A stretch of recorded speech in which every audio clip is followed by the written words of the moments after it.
Welcome, Bryte Church, to another devotional.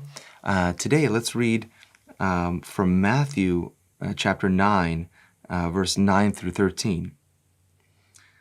It says here, "As Jesus passed on from there, he saw a man called Mathew sitting at the tax booth, and he said to him, 'Follow me.' And Matthew rose, and followed him. And as Jesus reclined at the table in the house, behold, many tax collectors and sinners came and were reclining with Jesus and his disciples. And when the Pharisees saw this, they said to his disciples, 'Why does your teacher eat with tax collectors and sinners?' But when Jesus, heard it, he said, 'Those who are well have no need in a physician, but those who are sick. Go and learn what this means. I desire mercy and not sacrifice. For I came not to call the righteous, but sinners.'" What does that mean? I desire mercy and not sacrifice. Jesus quotes here from Hosea. The context of Hosea is that the nation of Israel, among all of their idolatry, were still trying to keep up with what God required them in terms of sacrifice, but their heart wasn't there. And so God sends Hosea, and he says in Hosea 6:6, "For I desire steadfast love and not sacrifice, the knowledge of God rather than burnt offerings."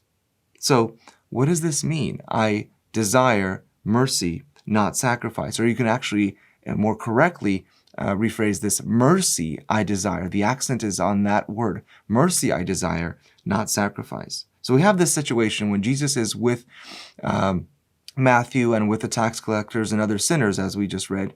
And Pharisees are like the paparazzi coming in, seeing, oh, where's Jesus? What's he up to? And he's now with sinners and tax collectors. Why? They ask his disciples. And then he answers, go and learn what it means that I want mercy and not sacrifice. But there's another time when he said the same phrase. Let's look at that. It's Matthew chapter 12. And we'll just read the first 8 verses. Matthew chapter 12, first 8 verses say the following. "At that time, Jesus went through the grain fields on the Sabbath, and his disciples were hungry, and they began to pluck heads of grain and to eat.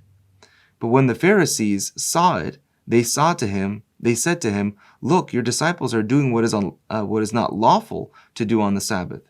He said to them, 'Have you not read what David did when he was hungry, and those who were with him?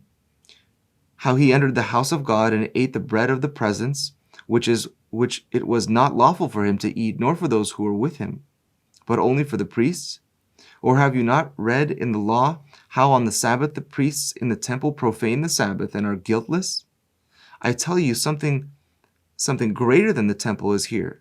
And if you had known what this means, I desire mercy and not sacrifice, you would not have condemned the guiltless.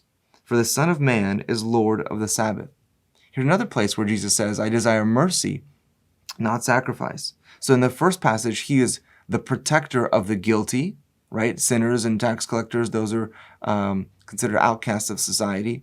And in this case, he's protecting the guilty, but he actually changes this and actually says, look, they're actually guiltless. You guys don't understand what I desire, what I mean by I desire mercy and not sacrifice. And so when he was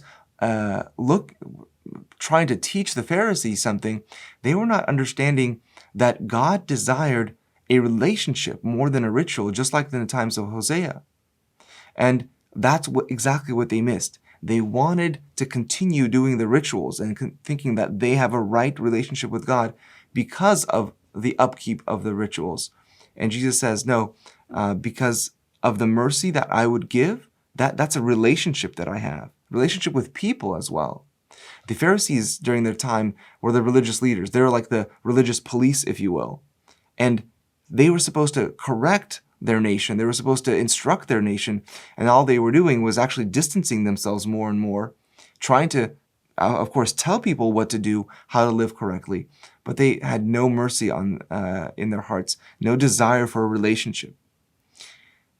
What I'd like us to think about is all the commandments that Jesus has commanded us, and whether those commands are just rituals for us, or is there actually a relationship behind what we're doing. And just there's several. Of course, Jesus said to love one another. He said to go and teach everybody what I have taught you, making them disciples of all the nations, teaching them to obey everything that I've taught you, and also to partake in communion, in remembering the sacrifice that he has completed for us. And so when this time comes, when it's time for communion again, I challenge you to think about this. Are you treating this as a ritual, or are you actually valuing that relationship?